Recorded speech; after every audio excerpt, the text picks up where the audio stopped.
Ay nako, Mami, windang si Lolo nung nakita niya kami. Hindi niya na-expect na kasama namin yung nanay ni Jenna. Too bad I couldn't be there to see the shock on his face.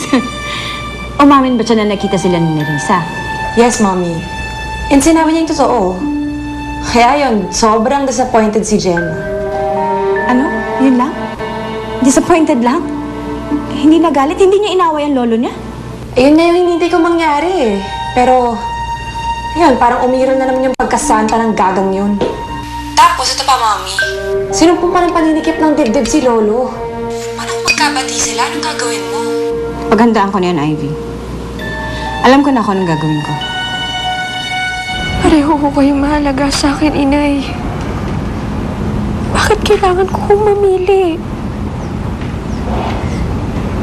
Dahil nakikita ko pa lang ang lolo mo. Kumukulo na ang dugo ko sa kanya. Kaya anak, hindi ko kayang tumira dito kasama niya. Inay, nakikiusap po ako sa inyo. Baka naman ho pwedeng magbati pa kayo. Anak, hindi ko kaya. Sumama ka na sa akin, iwan mo na lang ang lolo mo.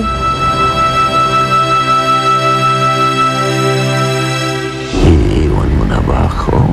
Sasama ka na ba sa nanay mo? Aalis ka na ba rito, Sonyo? Violeta, si Tibo, ang meron unang terador yan. Malinis, trumabaho. Buti kung ganun. Yan ang target mo. Galit na galit sa akin si Nerissa. Pinipilit niya, pinagtangkaan ko raw ang buhay niya noon. Wala akong ginagawang ganon. Naniniwala po ako sa inyo. How can we convince Jenna and Tita Nerissa that you're the one telling the truth? Your lolo called Dr. Zambrano here because he wants to check the mental condition of Tita Nerissa. Sinabi ko na sa'yo eh, binalaan na kita kung anong pwedeng gawin ng lolo mo. Pero hindi ka pa rin nakinig sa akin. Anong ibig sabihin ito? I want to find myself.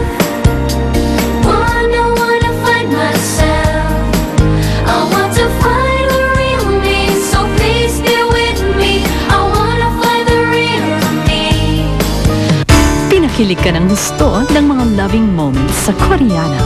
Hatid ng New Best Ever Sunsilk.